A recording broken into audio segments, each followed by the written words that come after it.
Hi, welcome to the AggroCast. This is Ray Bruels and David Hades Becker. And we are back. This is after our great adventure at Horror Vibes Coffee. We're going to talk about TV shows today. Yeah, I know we teased a little bit last time where we talked a couple of things. We talked about a lot of stuff last time. Well, last time it was more of a catch-up, trying to get back into the swing of things. But we teased like a couple of TV shows like Twisted Metal, Last of Us, stuff like that. So. Well, and this will tie directly into possibly things we'll see at San Diego Comic-Con this year. Oh, easily, yeah. For instance, you were talking about Rick and Morty. Oh, yeah, I was talking about Rick and Morty because I got to talk to the voice actors and all that stuff at the IGN thing I did a couple weeks ago. And they're just pushing the new season. And I know people are kind of dragging on it because it doesn't feel the same without Justin Roiland and all that stuff. And keeping the humor alive. I've enjoyed the season so far, even though there's nothing crazy to talk about, like the Pickle Rick thing that became a meme or Szechuan sauce or anything like that. But I've still enjoyed it all. And it's kept its nice little formula of each episode is kind of contained with a meta-narrative going over the entire. I was just commenting earlier today to Juliet about how I was going to get a Mr. Meeseeks tattoo because I did something to my back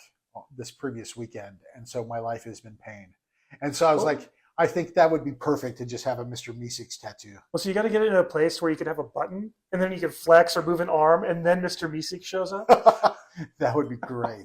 But yeah, Rick and Morty reminds me of the Animayhem stuff that we saw that year at San Diego Comic-Con. Yeah, that was when, the Fox Network pushed out like everything from like Family Guy, Bob's Burgers, Crapopolis, Hit Monkey, all that stuff. Solar Opposites, yeah. That was an amazing little walkthrough. And I think it introduced people to, because I don't think you and Juliet had ever seen Crapopolis until we got to the end. And I'd seen the second season just ended of that, and it's so good. Yeah, it was our first exposure to that. We got pulled into Solar Opposites because of you. Yeah. And for us, the storyline that really was the best were the people on the wall. Oh, the wall. I love the wall. And I'm just like, can we just have more of the people on the wall and their story? They used to have like a movie of just that. But I guess at the same time, Solar Opposites does have it's like 1 or 2 episodes every season where it's just the wall. Yeah, and you get to catch up on what's going on. Yeah. I have been really happy with some of the TV things that we've been exposed to with San Diego Comic-Con because I hadn't thought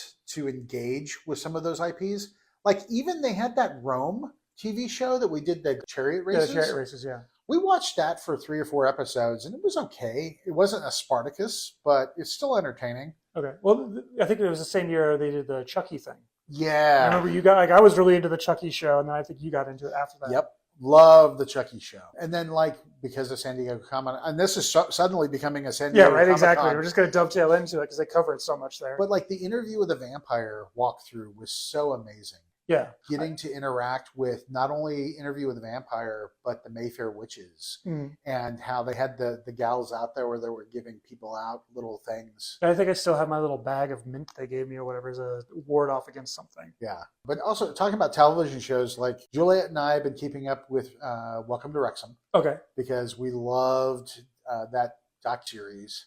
And you guys also went out there. Yeah. When we got married, we went out to England because her dad is from Liverpool. And while we were out there, we took the train out to Wrexham. And so we got to walk around and see a lot of the sights that you see in the show. So that was really nice to be able to have that experience. We bought scarves because that's the great football way, soccer for American. But did you guys get in any fights with the hooligans or anything like that? No, but we did go to the place where they often get pints. And it was fun. And people were there. And we got to see the owner who was often showing up in the show, just walking around doing his thing. But we did also walk around the town, and there was at one point we stopped at, they had a gaming store, because of course. Yeah. And we stopped in and we said hello to the owner, and we asked them, what's it like with Rob and Ryan having bought the football team and all of the attention that has been pushed onto Wrexham? And he was like, yeah, there's some folks that complain.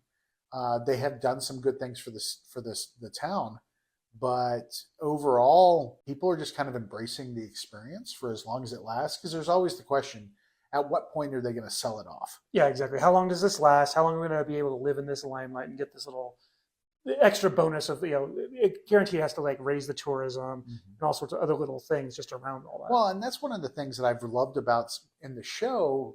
It shows how Ryan and Rob are investing in the town, Mhm. not just the football club. Also, one of the things that I thought was really interesting with this last season of Welcome to Wrexham, Tom Brady evidently has gotten involved with a football club. And so there's some conflict between Rob and Ryan and Tom Brady and the billionaire or whoever it is that is his partner who bought into a team. Yeah.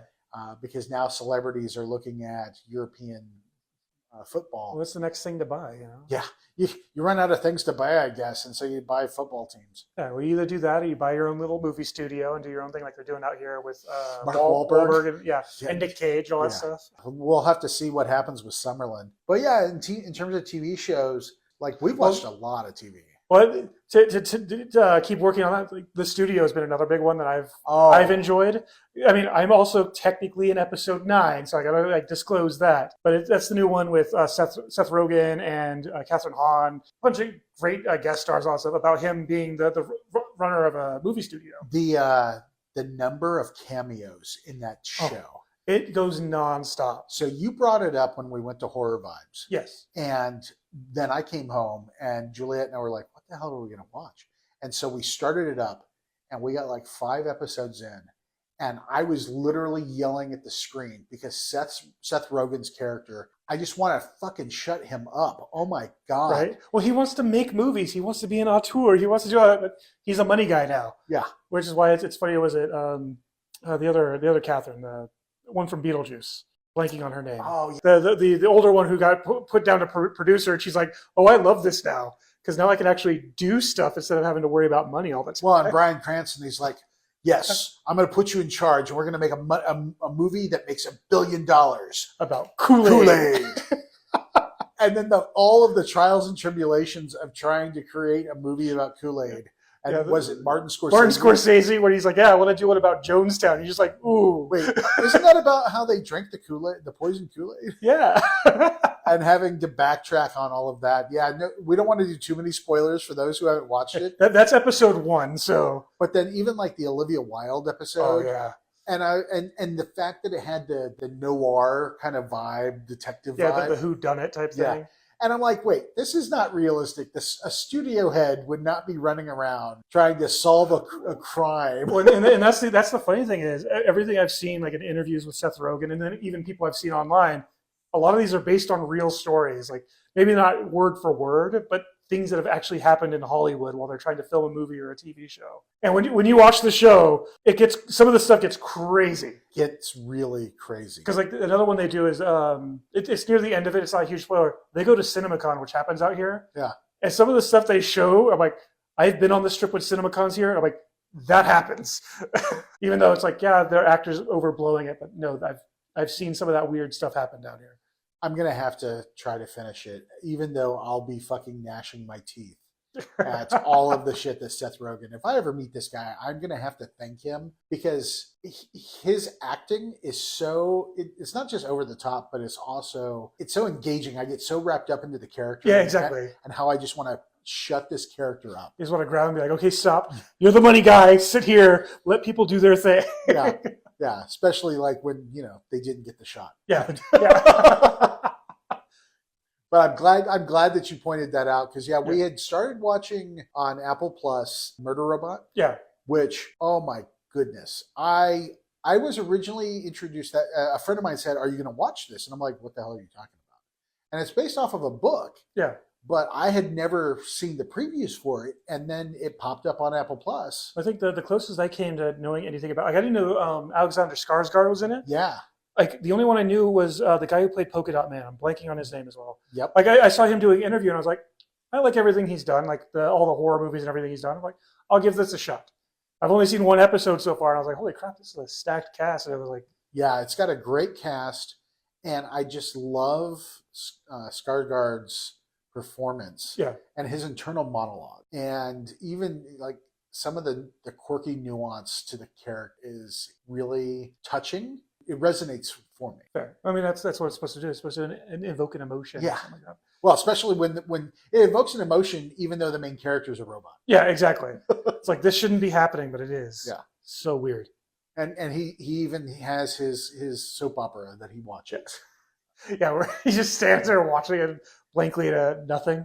Later on, it becomes an issue because, you've got to free up computer space. Yeah, exactly. You can only store so much in your media server. So then it makes you wonder, what did you lose? Yeah. And so that actually comes up during one of the episodes. So wonderful show. Definitely recommend it. What else have you been watching? Let's see what else I've been watching. Let's see. I'm fully caught up on Ghosts, the American Ghosts, not the English Ghosts. I still need to catch up. I'm like maybe 2 or 3 episodes behind. It feels like they're hitting a little more of a formulaic thing. They definitely have the meta story they're talking about, where I think the latest season, the husband finally got his restaurant, and some of the other, they introduced some new ghosts and all that. But each episode kind of feels disjointed. Yeah, there's been a real weird vibe with this last season. Yeah. And even as they start to engage with more of the ghosts' backstories, and even one of them getting to learn what her power was, because each of the ghosts have a power. Yeah. The problem I've had with ghosts is that disjointedness, and it's starting, and I don't want to say it's boring me, but it's just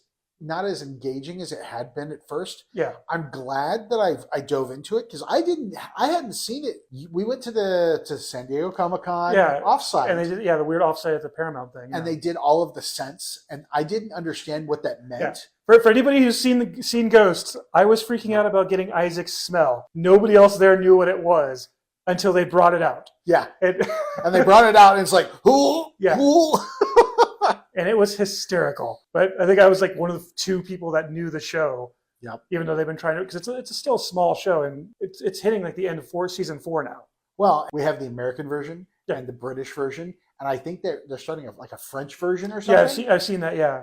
And it's like, okay, I would love to watch the British version just to see how they convert some of the characters to a more British spin. Yeah.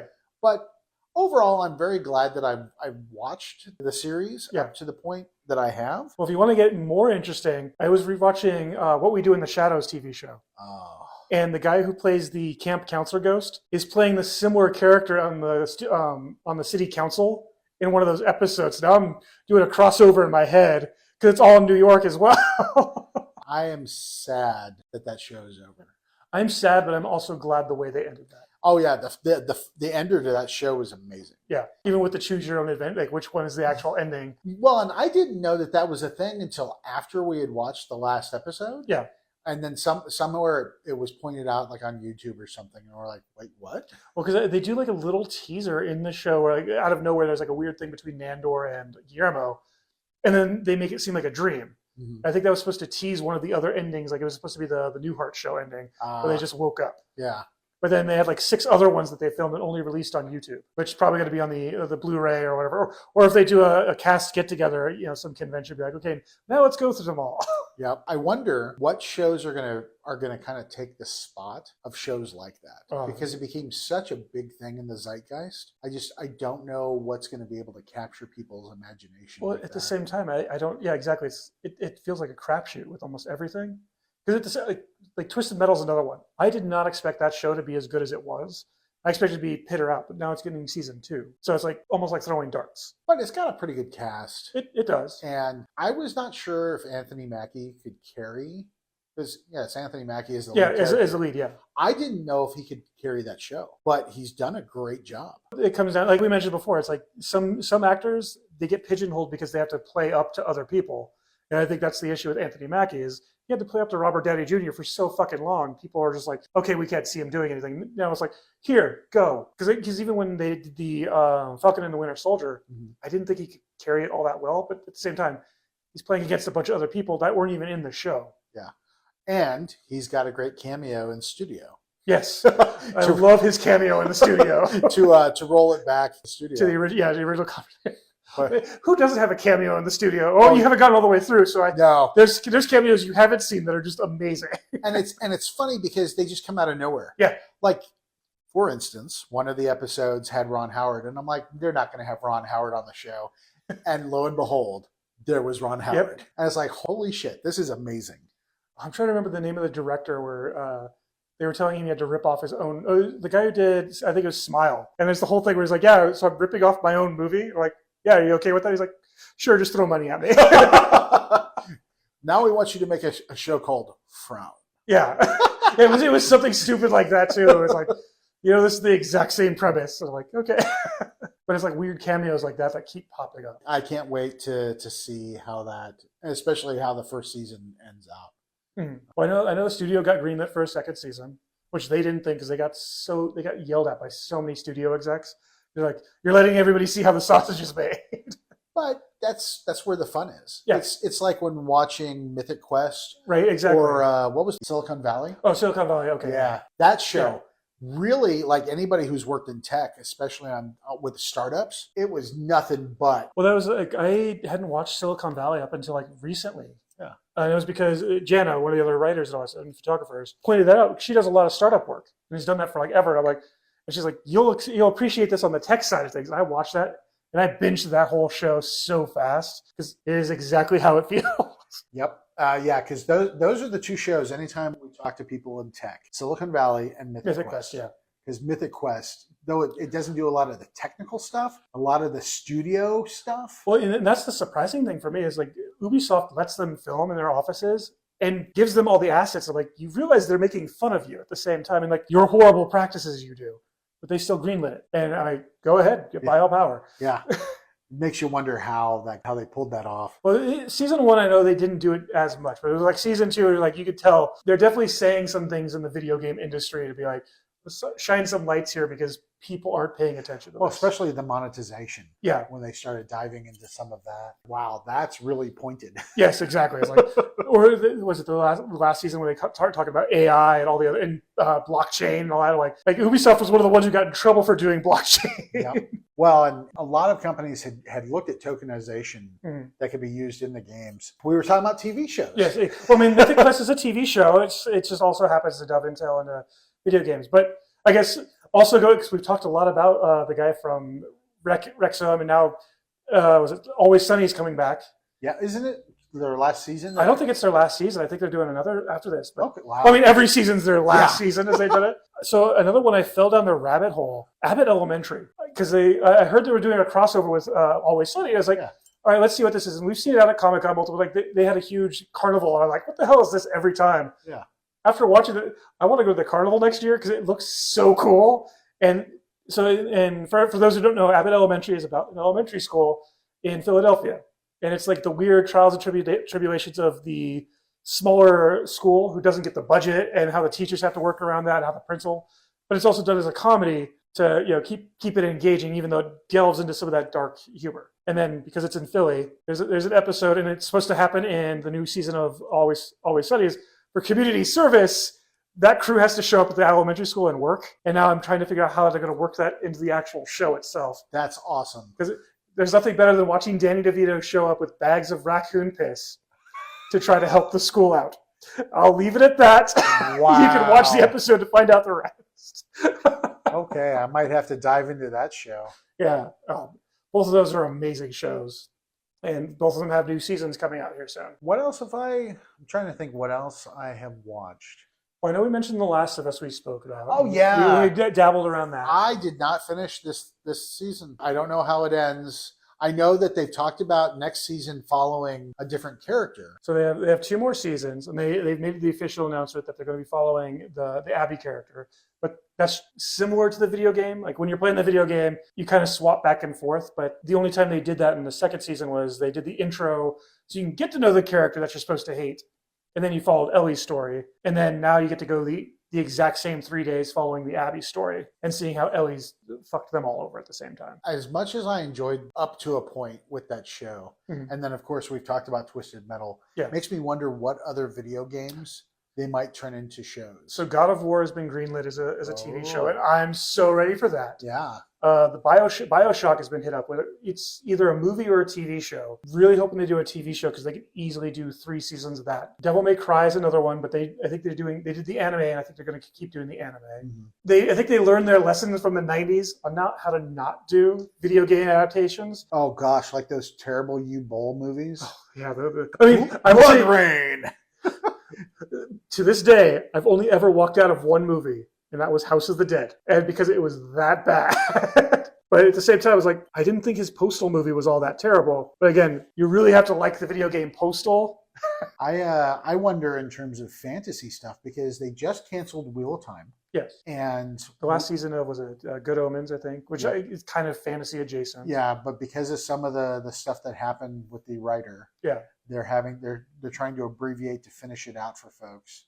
The same with Sandman. Yeah. Sandman on Netflix. Yeah, I think it's only getting one more season and that's it. And that had a lot of promise. They also had an audio book, which I remember seeing advertised at San Diego Comic-Con. Mm-hmm.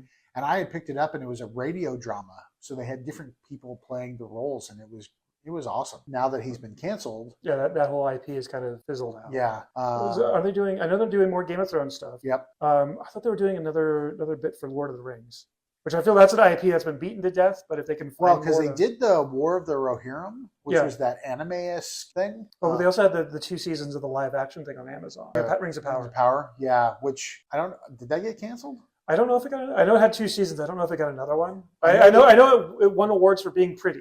Well, and that was another one we saw advertised all over San Diego Comic-Con. Yeah. They even had like handout magazines because I was stoked about it because I love Lord of the Rings, but then watching the show, there were a lot of things that just didn't quite capture me. Then the quality just kind of kept going down. I think there was a rumor at one point of them doing a D&D TV show. Yes, there has been talk about that. I think that's actually going to be on Netflix. Okay. People have been conjecturing like, is Dritz going to show up on the D&D show? Which is really sad. A brief aside about the D&D movie. Which one? The newest one. Okay. I love the D&D movie. I loved the D&D movie, but I also went in thinking it was going to be somebody sat down, watched some people play a campaign, and then made that a movie. Whereas like the other D&D movies, like they try to go hard into the lore. I'm like, no, that's what they did in the Honor Amongst Thieves one. That's what they should do, is just like let people use the world. Yeah, we'll nod to things here and there, but let people make their own stories in it. They tried to introduce Harpers, so people who had never... I'd never heard of Harpers before that. And the Red Wizards of Thay. Yeah. The thing that I thought was really entertaining as we tangent about this movie for a moment, there was the Paladin NPC that they had to go and get the helm from, and how that character, there's a point where he says goodbye and he walks away, and they're like, oh, is he going around the rock? Nope, he's going right over. Going right over. And that is just like an NPC. Yeah, exactly. The performance, I don't know if it was intentional. I haven't watched any of the interviews, but he played that character like a perfect NPC. Yeah. And that's why I went into that movie thinking, just let people run a D&D game and call it a day. And just make that, throw the budget at it, and that's what they should do for the TV show. Yeah. Is not try to follow any of the books or any of the lore, because when you do that, you run into the issue of people, like the hardcore fans. This isn't exactly how I imagined it in my head. So this isn't right. Yeah, well, you're going to get... But yeah, the diehard purists are always going to be an issue, no matter what you do with an IP. But then, like, I went... The other day, I couldn't sleep, so I went down the rabbit hole of catching up with all of R.A. Salvatore Forgotten Realms books. Yeah. And I know there's a new book coming out that's going to be following Dritz's daughter, Breezy. Okay. And so it's kind of a passing of the torch. You're going to have that issue with any IP and the purists who are going to hate on it, which I wondered if that happened with the D&D. Well, I remember seeing the D&D movie, people being upset, like, that spell doesn't work this way. And I'm like, but it worked well in the movie. It helped tell the story. And at the end of the day, that's what D&D is about, is storytelling, not following rules as written. But going back full circle, so there's supposed to be I think it's a Forgotten Realms TV show. Yeah. A lot of people have talked about, since they did the House of the Dragon, and we've seen dragons on screen, they could try to do a Dragonlance. I could see that. And there's a lot of folks that love Dragonlance, but there's also a lot of fans, not fans, a lot of folks that have been exposed to it that are not fans of that IP, unfortunately. And I think we could go into that later, because that's more game related. We could still stay on the game related and still go into another one that fans are going to lose their crap over if it's not done correctly. Warhammer. Oh. Even though it's being helmed by people who know it. Yep. And that's the Amazon show. The Amazon show with Henry Cavill and all that stuff. But at the same time, that has a lot of lore. Yes, there is so much lore. I spent months talking about the lore for Warhammer. And you know what's interesting? Because they have Henry Cavill is like the darling, because allegedly he's a massive nerd. Which I say allegedly because there have been some people that have doubted his nerd cred when it comes to Warhammer. Yeah, well, it's like him and the other guy who played Alcide in True Blood, the werewolf guy. Even though one year we were at Comic-Con, like he's like, "Hey, I came out with a dice set for D&D. Who wants to come by?" I'm like, "Okay, yeah, he's kind of got his cred." Yeah. Well, and like there were some outtakes of interviews with Henry Cavill and the guy that played Jaxer from Witcher. Oh yeah. And they were talking about Warhammer 40K and like, what army are you? I'm going to do Necron. So yeah, there are fans that are like, but when's he ever played? Like, who does he play? Yeah, exactly. He's just doing photo ops and all that stuff. But, Yeah.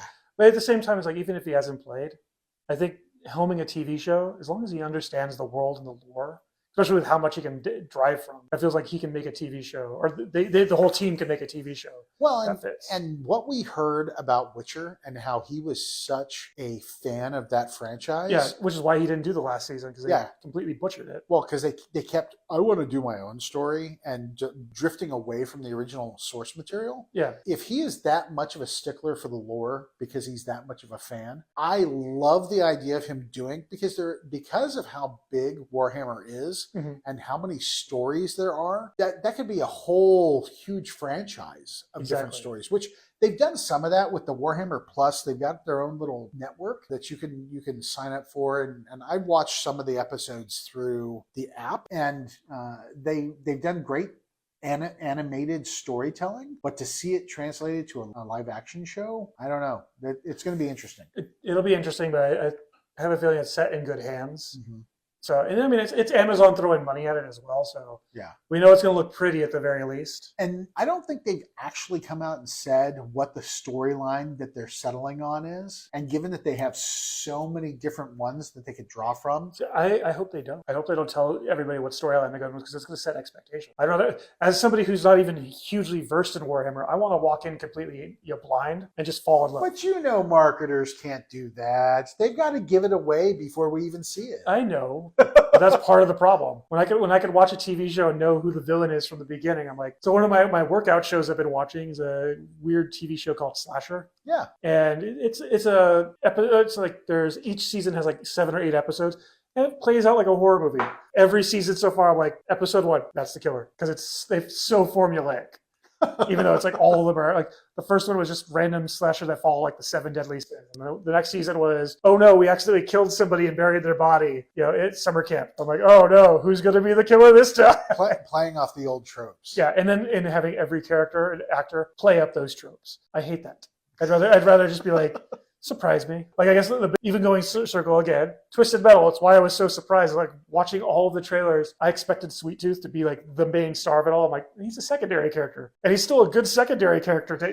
He was an awesome secondary Yeah, exactly. But it's like, I didn't need to see a show about him. I don't know if that character could carry a show. That's actually not the way they wrote him. Well, and that's one of the things that recently came out. The guy that played Boba Fett. Yeah. In the Book of Boba Fett. He's sad that there isn't a second season. Yeah, there's not a season, yeah. It's like, well, I love the actor. He's done amazing work. But the character of Boba Fett, all right, look, I'm a Boba Fett fan. But Boba Fett only had, 5 minutes or something in the original trilogy? 3 lines of, 5 minutes total screen time. And so the fans are the ones who really created all of the hype behind this character. But then you take that mystery and you drop it into a show where an actor's got to portray that character with the helmet off. And it just, I felt like it was a disservice to the character as well as to the actor. As much as I liked some of the elements of that show, and even some of the dive into the crime syndicate stuff. The crime syndicate stuff, because I was always a Black Sun fan. Yeah. And even the Sand People. And some of the culture that he kind of stumbles into with that was interesting. It didn't need to be told through his story. No. Because I think the mystery of that, and that's why some people don't need to have full backstories. Sometimes fans come up with better backstories than a writer can ever do. Yep. Well, and then the Book of Boba Fett introduced us to some characters that I loved them. I didn't like where they were set. The scooter kids, yeah. They were awesome, yeah. But I would much rather have seen them in Coruscant. Was it the one that Obi-Wan was set in? That's future. That would have been better for that futuristic city he was set in, not random desert planet in the middle of nowhere. Yeah. They were amazing characters. Yes. And hell, I would be happy with a show around them. Oh, right. Yeah, just the setting and putting them into the Book of Boba Fett just felt weird for me. Yeah. But it's like we needed somebody to drive the story in a certain direction. So we're just going to grab whatever we can. And Yeah. unfortunately, they became fan favorites. And it helped that they had Sophie Thatcher at the front of it as well. Yeah. She was having a high time because it was like she had Yellow Jackets, which I think season 3 just ended, and I don't know if they got a season 4. And then she had a bunch of other movies. Like you put something like that right there at the front end, obviously they're going to blow up. And that often happens with some of those shows. You get fan favorite characters. Mm-hmm. And for instance, like we talked about, Boba Fett, fan favorite character that blew up into something more. But now we've got a second season of Ahsoka, and we're gonna have the Thrawn movie, and there's gonna be other elements from those things that start coming into play. Yeah, they're trying to do the MCU thing when not everything has to be a full shared connected universe. You can do one-offs here. Well, and Disney is, I feel like Disney is having to reevaluate what they've been doing. Yeah, and pulling back because it didn't all work. Even speaking of Disney's, like even I didn't even know Ironheart was coming out. They've held back on that so much. We have been waiting for Ironheart for what I feel like is years. Yeah, it was about 4 years since they announced it. And then they introduced Ironheart in Black Panther 2. The Black Panther 2. And then they had Ironheart show up in the animated What If. Yeah, the What If. And then I think there was like one little spinoff somewhere else where they just had the actress show up, and that was it. And it was like, okay, character exists. Just to let everybody know. But it makes me wonder why they delayed. I've been waiting for that show because I loved the Red Hood. Yeah. And I've been waiting to see the Red Hood in live action. Well, not only that, having the Red Hood show up means that they can dive into some of the other. I'm a fan of the bringing in Mephisto and all the evil stuff on the Ghost Rider side of stuff.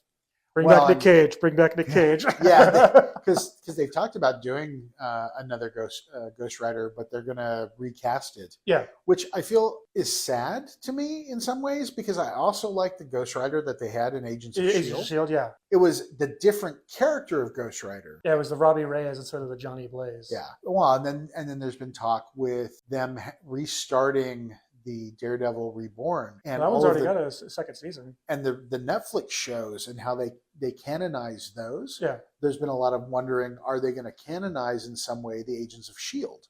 Well, I figured they already did that, because if you watch, was it season 2 or 3? Agents of S.H.I.E.L.D. are cleaning up the fight after the first Thor movie. Well, but that was the problem. So, well, it was like the TV shows could reference the movies, but the movies never referenced the shows, and that's why ultimately they diverged. Yeah.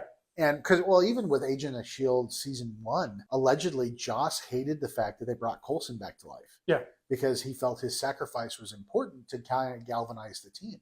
But yeah, so they up to like season 3, they kind of ran with the movies, and then they had to diverge because the movies were taking too long, the TV show, and so... Yeah, but again, at the same time, you could see where they were going down their own alternate timeline path at that point, which at that point you can do that with every Marvel property, which is what they did with Daredevil originally, because I think it was supposed to be a different timeline, but some of the events, but then they're like, screw it, everything that happened in Netflix happened before Daredevil Reborn. I think the only thing they said didn't happen was some of the stuff from She-Hulk. Yeah, because I was wondering how they were going to do Devil Reborn, which is this dark, gritty show, and then his Walk of Shame. Yeah, exactly. I'm like, really? Yeah, his weird booty called Walk of Shame, but I think they're dictating that's a different timeline or different universe type thing, because both of those are based on the Netflix.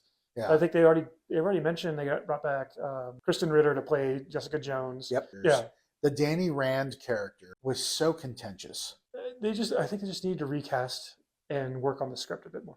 Actually, get the Wu-Tang Clan to work on every episode. Iron Fist would have been amazing. Well, and even if they keep the actor, because I know the actor desperately wants to come back and show people. But I'm like, dude, if you come back, have you taken fight training? Have you actually learned some martial arts to be able to pull off the moves? Because if we have an Iron Fist in the same scene as Shang-Chi, you've got to be able to fucking show. This has to feel like it's a stalemate fight. Yeah.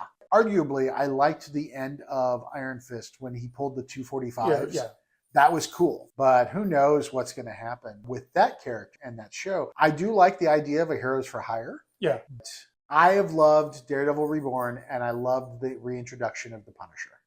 I can't wait for the Punisher one. Like they're doing like a full spin-off like they did on Netflix, but I think he's getting like a special kind of like they did for Werewolf by Night. Yeah. And he's helping write it. Yeah. And especially with they made him much more brutal. I didn't think they were going to go even brutal than Netflix did with the Punisher and Daredevil Reborn. And yeah, he went way more real Punisher in there. You're all the clowns. Yeah. He rips a guy's jaw off, and I'm like, wow, Disney just did not hold back on that one. But I really liked the political commentary Yes. of him seeing these people who had usurped his symbol. Yeah. And he's like, yeah, Punisher's not a good guy. This is not someone you should be emulating. See, I was waiting for that scene from the comic to come up when he gets confronted by all the cops. And I was like, even though it still played out similar, I was kind of hoping he had done the exact same like they did in the comic, where he's like, yeah, no, don't look up to me. You're abusing my symbol. Yeah, the abuse of the symbol. Well, and that's why Marvel had to move away from the original symbol. Well, and I think they just recently moved back to it, which is the things. Because I bought a T-shirt that had the new symbol, and nobody knew what it was because it's like this weird demon-looking thing. Yeah. And the only reason people could tell it was it said castle across the top. I wore it 3 times, and everybody's like, yeah, that's not the Punisher symbol anymore. I was like, they changed it again on me? They brought it back? Yeah. Which I wondered if the reason they brought it back is because of the commentary on Daredevil Reborn. That could be, yeah. And kind of retaking. Yeah, trying to reclaim what they lost. Yeah. Well, there's a lot of TV shows to talk about. A lot of TV shows to talk about, a lot of things that might potentially show up at San Diego Comic-Con. Correct. And those offsites, which a lot of them you don't even have to have a pass to go see. You can just show up, like the Fox thing we were talking about with all the animation stuff. Anybody could show up. I mean, there might be a line, but you could just show up. If you stand in line, sunscreen, water, and an umbrella. Yes. Whatever you do, just please don't die if you're standing in line, because I know that was one of the things I appreciated about the FX walkthrough in the garden. Yeah. One of them, they were giving away umbrellas. Yeah, it was what are you doing? What we do in the shadows, or giving away umbrellas for that. I'm like, smart. Yeah. But yes, so many shows, so many tie-ins with San Diego Comic-Con that it's going to be fun to see because as the information starts trickling, because we're still in June, it should. Well, I mean, I've already got a couple of things that I can't be. Yeah, we can't talk about. We'd have to bleep out, whole sections. Sorry about that. But as we get closer, they should drop some of that information so we can actually start talking about them. And we'll start posting on the website. Also, maybe work it in a couple of early podcasts. I think next episode is going to talk about Weird Al. Definitely. I've seen the show. I think you guys are seeing it. We get to see it this Saturday. And we can talk about Weird Al, Puddles, and just music in general, because there have been some really awesome concerts that you have gone to. I've gone to so many different yeah, exactly. We've been all over. So, and there's some shows coming up, so we get to talk about those as well. Well, this is Ray. I'm David, and this has been the AggroCast, the official podcast of AggroGamer. Catch you next time. Thank you for listening to the AggroCast Resurrected, the official podcast of AggroGamer. For more gaming news and reviews, please check us out at AggroGamer.com. If you enjoyed today's content, follow and subscribe to get notifications of our next episodes. This is not Arnold Schwarzenegger. This is a tribute. Listen to AggroCast. David and Raymond, do it! Do it now!